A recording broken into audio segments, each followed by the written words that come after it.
visas, which I know are not yet in the place where we want them. We want to see these exchanges happening, and I think the new government is going to be looking at what are the right approaches. And this is where Albania comes in again. It's got some experiences, some examples that the rest of Europe can really learn from. And I think you will find the UK a really good champion for Albania for the future and for those connections between peoples that we've talked about.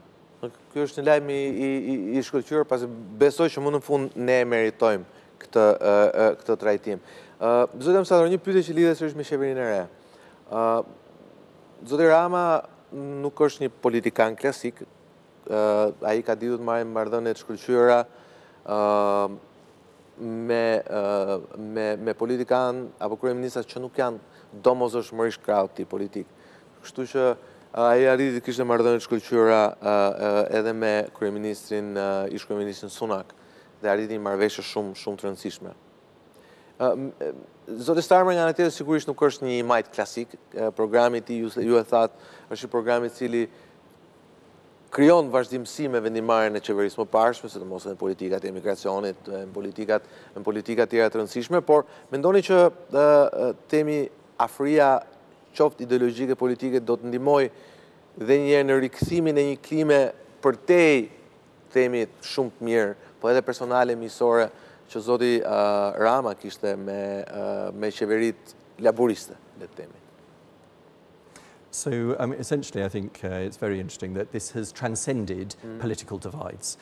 Yes, you have the Socialist Party here and you had the Conservative Party previously, now you have the Labour Party. But it's very clear that irrespective of party differences, we want to intensify that relationship and make sure it's really strong. I'm really pleased actually that Albania has several very strong friends in senior positions in government. I'm already getting contacts saying that people want to visit Albania. When can their Albanian counterparts come to London? So I think from the government perspective, that will retain as a very strong relationship. And you have some very long-standing relations from the past, of course, whether it was from Tony Blair, who's played a very important part in this region, in Kosovo particularly, Alistair Campbell, others. So you have connections there that are going to really sustain those political level connections. But that is only important in as much as it enables the things that need to happen for citizens. And so I think that's the real challenge now is, right, what are the right approaches that are going to really enhance that collaboration so it leads to positive change?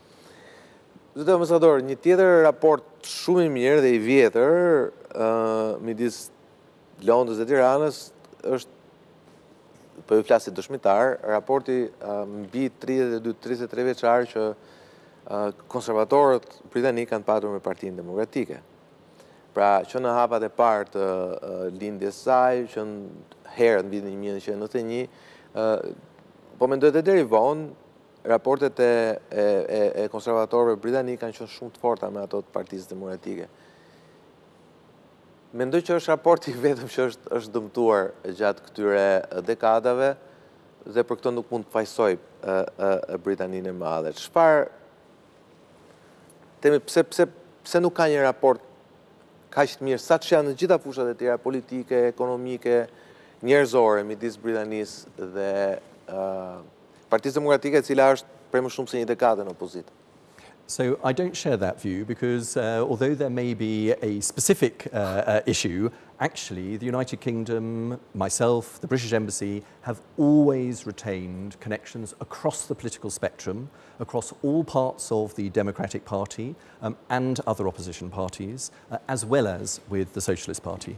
And so we really have maintained that position that the UK should engage, that we should have an impartial and a balanced view of politics and try and support democracy in the country. Now, there will always be differences of view about how to support democratisation, but as the United Kingdom, we're really clear that we want to see democracy flourishing, we want to see a flourishing pluralist democracy, and also seeing both an effective parliament that's functioning and an effective opposition that can hold the government to account. That will continue to be our approach, not just in Albania, it's the approach we take everywhere around the world. But then there does need to be accountability in the mix as well. Kur referoheni mbajtjes përgjegjësive, sigurisht besoj që në mendjen tuaj, në mendjen time dhe në mendjen e tyre që na shikojmë është ajo çështje specifike që ju referuat pak minuta më parë e zotit Berisha, i cili 2 vjet më parë na bëri të njohur që Britania e Madhe kishte marrë një vendim të ngjashëm, bile më konkret për dezinjimin e tij si non grata në Mbretërinë e Bashkuar. Zoti Berisha më pas e apeloi dhe temi Këshilli i Apelit në Londër dha një të përgjigje për praktikisht la në fuqi vendimin e marrë nga qeveria juaj. Sigurisht kjo është një pikë e fortë, besoj që ju nuk do ta harroni gjatë emisionit tuaj në Tiranë apo jo. So look, I mean, this is a specific issue. We're very clear that accountability is really important, whether that's around criminality or corruption, and that maintains, that's the policy and the principle that we maintain.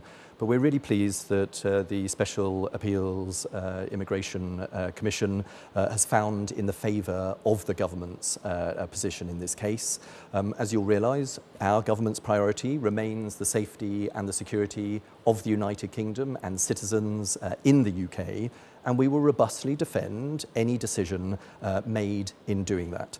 But of course we also remain a long-standing partner for Albania in championing accountability and in taking action against both criminality and corruption. And we will do that, but we will also reinforce